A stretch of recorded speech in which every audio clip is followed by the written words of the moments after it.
Namaskar. I'm a movie star. I'm 51 years of age. And I don't use Botox as yet. So I'm clean, but I do behave like you saw, like a 21-year-old in my movies. Yeah, I do that. I sell dreams, and I peddle love to millions of people back home in India who assume that I'm the best lover in the world.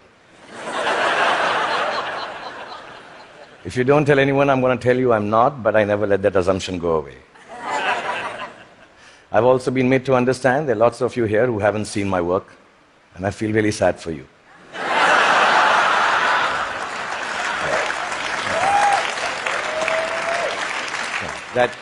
That doesn't take away from the fact that I'm completely self-obsessed, as a movie star should be.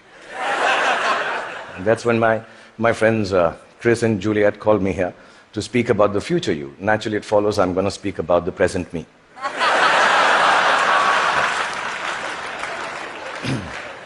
Because I truly believe that humanity is a lot like me. It is. It's an aging movie star, grappling with all the newness around itself, wondering whether it got it right in the first place, and still trying to find a way to keep on shining regardless. I was born in a refugee colony in the capital city of India, New Delhi. And my father was a freedom fighter. My mother was, well, just a fighter like mothers are. And much like the original Homo sapiens, we struggled to survive. When I was in my early 20s, I lost both my parents, which I must admit seems a bit careless of me now.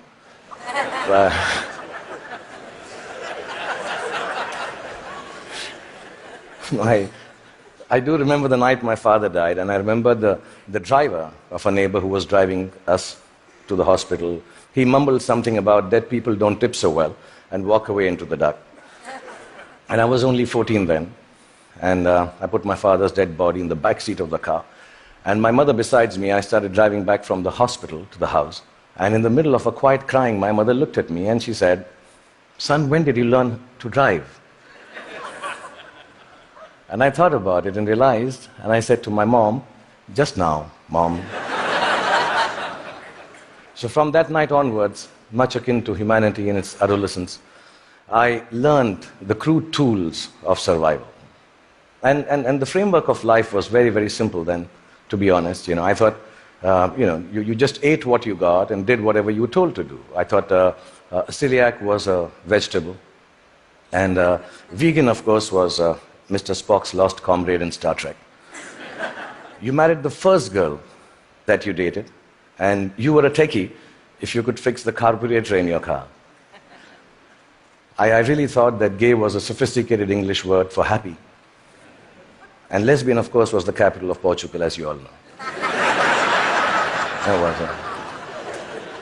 So we relied on systems created through the toil and sacrifice of generations before to protect us. And we felt that governments actually worked for our betterment. Science was simple and logical. Apple was still then just a fruit, owned by Eve first and then Newton, not by Steve Jobs. Till then, it was... And Eureka is what you screamed when you wanted to run naked on the streets. You went wherever life took you for work, and people were mostly welcoming of you. Migration was a term then still reserved for Siberian cranes, not human beings. Most importantly, you were who you were, and you said what you thought. Then in my late 20s, I shifted to the sprawling metropolis of Mumbai, and my framework, like the newly industrialized aspirational humanity, began to alter. In the urban rush for a new, more embellished survival, things started to look a little different. I met people who had descended from all over the world. Faces, races, genders, moneylenders. Definitions became more and more fluid. Work began to define you at that time in an overwhelmingly equalizing manner. And all the systems started to feel less reliable to me, almost too thick to hold on to the diversity of mankind and the human need to progress and grow. Ideas were flowing with more freedom and speed, and I experienced the miracle of human innovation and cooperation. And my own creativity, when supported by the resourcefulness of this collective endeavor, catapulted me into superstardom. I started to feel that I had arrived. And generally, by the time I was 40, I was really, really flying. I was all over the place. I'd done 50 films by then, and 200 songs. And I'd been knighted by the Malaysians.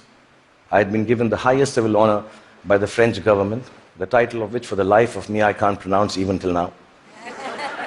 So I'm sorry, France, and thank you, France, for doing that. But much bigger than that, I got to meet Angelina Jolie, yeah. For 2.5 seconds. And I'm sure she also remembers that encounter somewhere. Okay, maybe not. And I sat next to Hannah Montana on a round dinner table with her back towards me most of the time.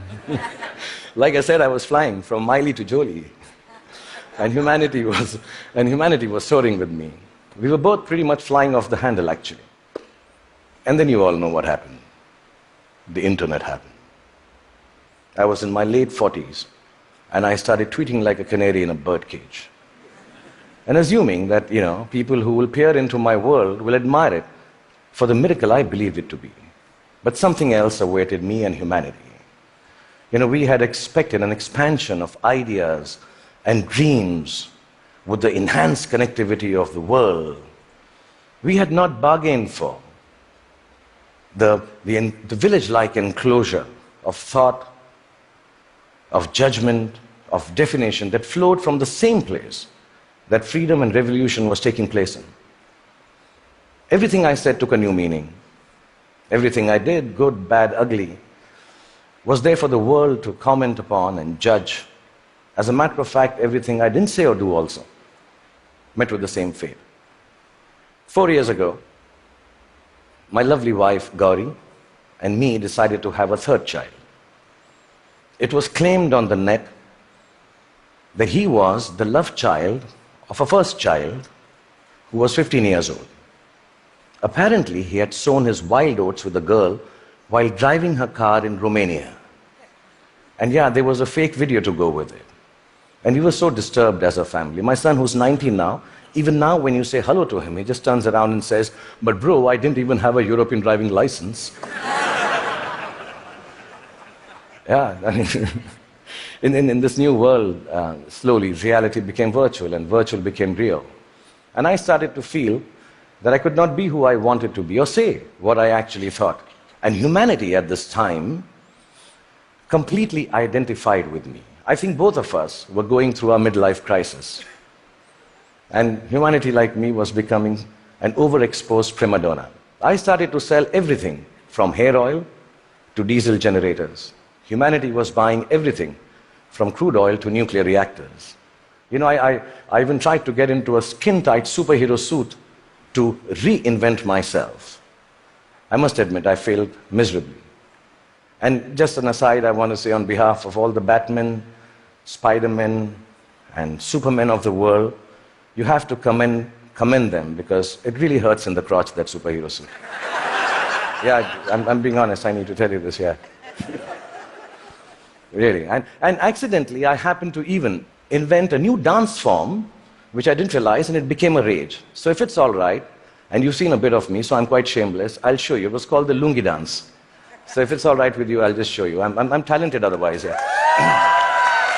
So it went something like this.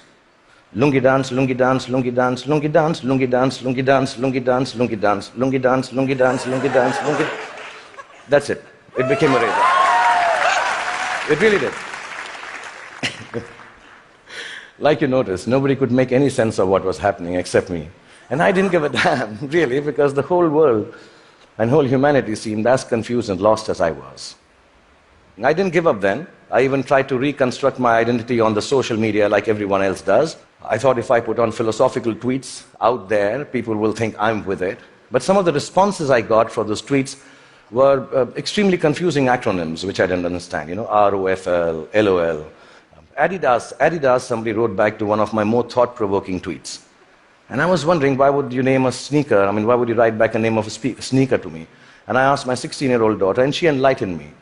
Adidas now means, all day I dream about sex. So really, I don't know if you know that. And so I wrote back, WTF in bold to Mr. Adidas. thinking secretly that some acronyms and things won't change at all. WTF. But here we are. I'm 51 years old, like I told you, and mind-numbing acronyms notwithstanding, I just want to tell you, if there has been a momentous time for humanity to exist, it is now. Because the present you is brave. The present you is hopeful. The present you is innovative and resourceful. And of course, the present you is annoyingly indefinable. And in this spellbinding, imperfect moment of existence, feeling a little brave just before I came here, I decided to take a good hard look at my face. And I realized that I'm beginning to look more and more like the wax statue of me at Madame Tussauds. Yeah, and in that moment of realization, I asked the most central and pertinent question to humanity and me. Do I need to fix my face? Really, I'm an actor, like I told you, a modern expression of human creativity. The land I come from is the source of inexplicable but very simple spirituality. In its immense generosity, India decided somehow that I, the Muslim son of a broke freedom fighter who accidentally ventured into the business of selling dreams, should become its king of romance, the Badshah of Bollywood, the greatest lover the country has ever seen. With this face. Yeah, which has alternately been described as ugly, unconventional, and strangely, not chocolatey enough.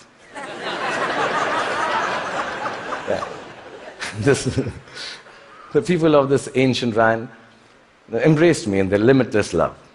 And I've learned from these people that neither power nor poverty can make your life more magical or less torturous. I've learned from the people of my country that the dignity of a life, a human being, a culture, a religion, a country, actually resides in its ability for grace and compassion. I've learned that whatever moves you, whatever urges you to create, to build, whatever keeps you from failing, whatever helps you survive, is perhaps the oldest and the simplest emotion known to mankind. And that is love. A mystic poet from my land famously wrote, Pothi padi padi jug bhaya, pandit bhaya na koi. Pothi padi padi jug bhaya, bhaya na pandit koi. Dhai aakhar prem ke, pade so pandit hoy. Which loosely translates into that whatever, yeah, if you know Hindi, please clap. Yeah, that's it's very difficult to remember. Which loosely translates into actually saying that all the books of knowledge that you might read and then go ahead and impart your knowledge through innovation, through creativity, through technology. But mankind will never be the wiser about its future unless it is coupled with a sense of love and compassion for their fellow beings. The 2.5 alphabets which form the word prem, which means love, if you're able to understand that and practice it, that itself is enough to enlighten mankind. So I truly believe the future you has to be a you that loves. Otherwise, it will cease to flourish. It will perish in its own self-absorption. So you may use your power to build walls and keep people outside. Or you may use it to break barriers and welcome them in. You may use your faith to make people afraid and terrify them into submission. Or you can use it to give courage to people so they rise to the greatest heights of enlightenment. You can use your energy to build nuclear bombs and spread the darkness of destruction, or you can use it to spread the joy of light to millions. You may filthy up your oceans callously and cut down all the forests. You can destroy their ecology, or tend to them with love and regenerate life from their waters and trees. You may land on Mars and build armed citadels, or you may look for life forms and species to learn from and respect. And you can use all the monies that we all have earned to wage futile wars and give guns in the hands of little children to kill each other with. Or you can use it to make more food to fill their stomachs with. My country has taught me the capacity for a human being to love is akin to godliness. It shines forth in a world, which civilization, I think, already has tampered too much with.